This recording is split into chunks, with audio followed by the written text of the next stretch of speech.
What is up, guys? Welcome back to another video. I just got this Champion inverter generator in the mail today. Got it on a smoking deal from Amazon. I think it was 360 bucks. This is the 100692 model. Starting watts of 2000, continuous running watts of 1700. I have another one very similar. It's black. This one's yellow. I'm not sure if this is the newer or older model, but either way, I have that one, and it just won't get the AC running on our camper. So I wanted to have this, run them in parallel, and be able to use them. So I wanted to give you guys a unboxing and a first startup, just kind of a how-to video, just in case anybody gets one of these and needs a little help as they get going. So let's get this thing unboxed, see what's inside the box, and go from there.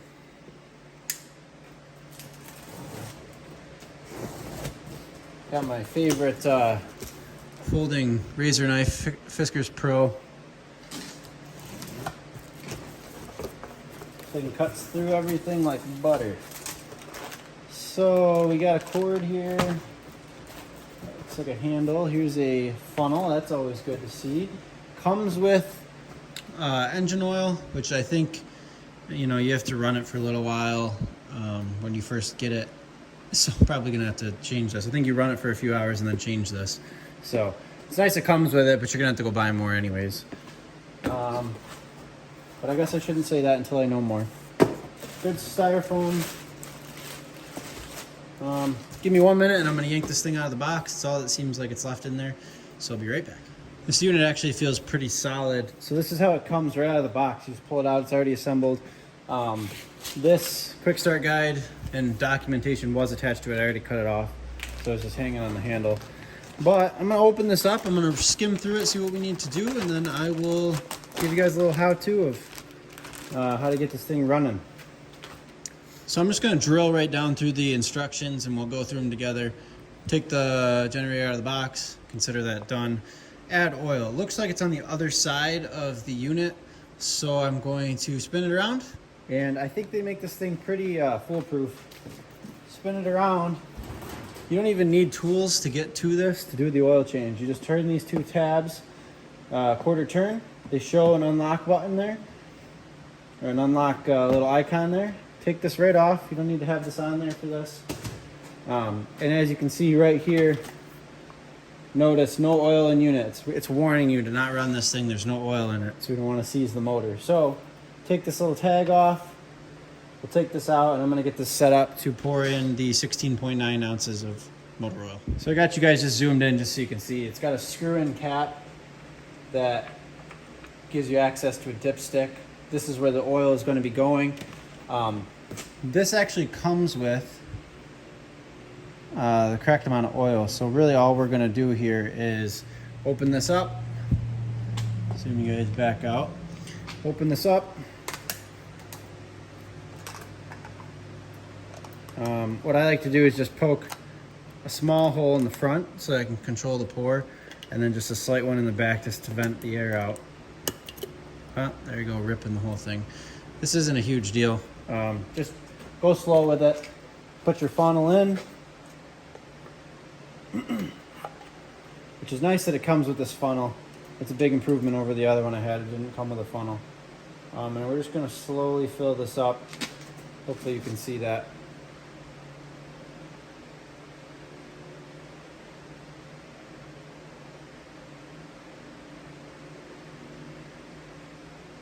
Try not to pour it too fast.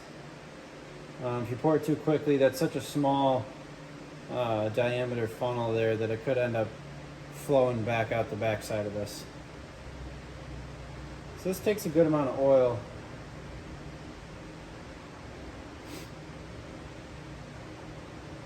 And I just like to make sure I get every drop out of there. And what I like to do is let that funnel just sit in there for, I don't know, we'll call it 2 minutes, 3 minutes, just to make sure all the oil runs back in. Something I wanted to note, deep dive into the manual, page 25. They do show a chart for what kind of oil you can use. It comes with 10W30. Now, if this doesn't make sense to you, if you're not used to talking about, types of oil, that's fine. You just got to go look for that number. But what I'm gonna end up running in this is 5W30 full synthetic. That's what I run in the other one. It's like $5 at Walmart for one of these. And I think it's every 50 or 100 hours you're supposed to change the oil. So you get a lot of use out of it before you need to do that and spend $5 more just to change the oil. So I'm gonna go with that. It gives you the widest temperature range, and I just feel better about using a full synthetic oil inside my small machines. So I've waited long enough. I've decided I got all the oil out of the funnel. We're gonna take this out. I just like to give it a nice tap. I'm gonna probably get a little bit of residue drip, but that's okay. Try to keep that funnel clean, so find a nice gallon bag to keep it in, wipe it down good before you store it, and just use it only for this machine, and then you'll know it's clean and you're taking good care of your new generator. We're gonna screw in this oil cap, get it until it's snug, and then just turn it another quarter turn or so. You'll know when it's too tight, and it's plastic, so you don't wanna break that. So we got this screwed back in. We're gonna follow the instructions. I believe the next step is to move this thing outside. We don't wanna run it indoors because it's not a good idea. Yeah, so I'll see you guys outside. I just wanna show you guys how to put this cover back on in case it was a little confusing for you. There's two little bump outs here, and they have these tabs that go inside there. If you can tell, there's a little raised part that's gonna go inside that slot there. All you need to do is rock it in at an angle and then slide it upwards. So, put it in. Make sure it's all lined up. You zoom you guys out so you can see this. Make sure it's all lined up along the top here. Push everything into place. They got like little push-in tabs. And then you lock it on the one side. Make sure the other side's pushed in. Lock it. You're good to go, ready to rock. So I apologize for any road noise you guys are going to hear. I live kind of close to a busy road. Our next step here is make sure nothing's around this. We're kind of close to inside my overhead door here, but that's all right. It says 25 feet from a house. They really don't want you to get sick from this thing because it's going to put off, poisonous gas. Let's not worry about that, though. We need to add fuel. Now, I'm going to recommend using non-ethanol fuel. That's what I'm going to run inside this. So we got to take off the gas cap right here. This little dude right there. And we're gonna add some gas. I think this takes about 1.1 gallons. So I wanna give you a tip. If you have to use one of these stupid safety gas cans, this is the best type to use. The ones with the push button in the back, they're the only ones that don't just leak profusely everywhere. So we're gonna take this gas cap off, set it down upside down. We don't want to get anything on top of that. And then just fill with, like I said, non-ethanol gas. Step 5, make sure nothing's plugged in, which is fine. We're not going to plug anything in yet. Step 6, turn the fuel cap, so if you're looking at this together, to the on position. This one already happens to be in the on position. But as you can see, if you look right there, that says off.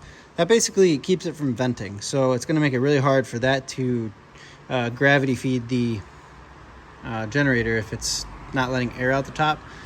So we got to make sure that the gas cap is venting, so that is on. Make sure when you're done you close that. So now we're going to take this, put it back on, and we're getting ready to start this thing up.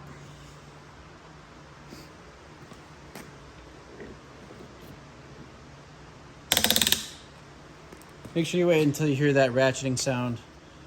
All right, let me get you guys down lower so we can see what we're doing next. Okay, I just want to make sure you guys had a good shot at the front of this thing. Our step 7 on our instructions here. These are great instructions, honestly. Turn the fuel dial on to, or clockwise until it says on. So, pointy part of the fuel dial here, turn it to the right. That means that it is now allowing gas to flow. I hate these little sticker things, so we're going to peel those off.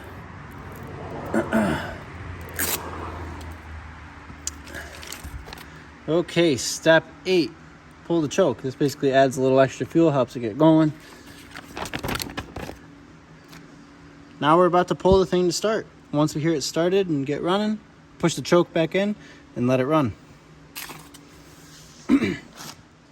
Since the machine is new, it might take a couple extra pulls just to get it going, but these things are known to start pretty quickly. Mine normally starts on 2 or 3 pulls, the one I already have, so I'm expecting no different from this one. Here goes nothing.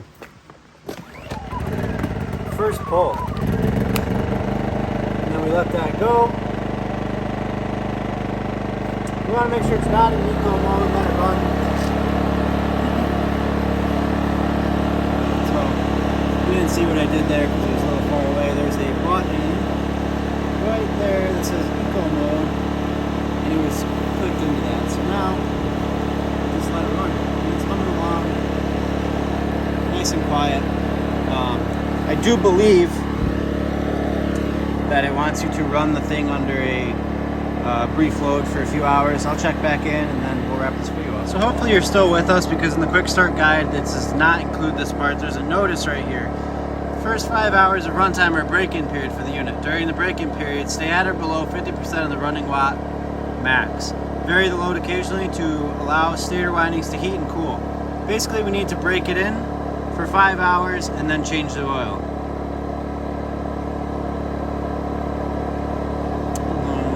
Read the rest of the notices here. It's on page 15 of the owner's manual that does come with the unit. This thing's running at full gas, and it's not super loud. It's pretty incredible, honestly. Then we'll just talk about what comes with the thing.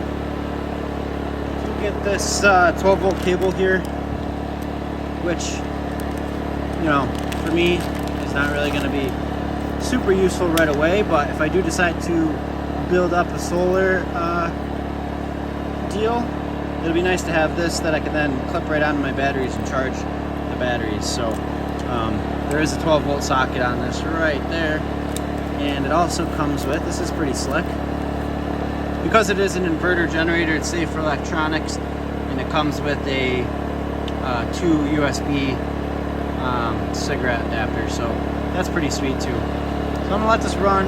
It's about 9 o'clock at night right now, so I'm probably not gonna run it for a full 5 hours. I'll run it for another 5 hours, or a few hours tomorrow when I get home from work. Anyways, thanks for watching. If you guys have any questions or concerns, please leave them down in the comment section and I will get back to you. Thanks for watching.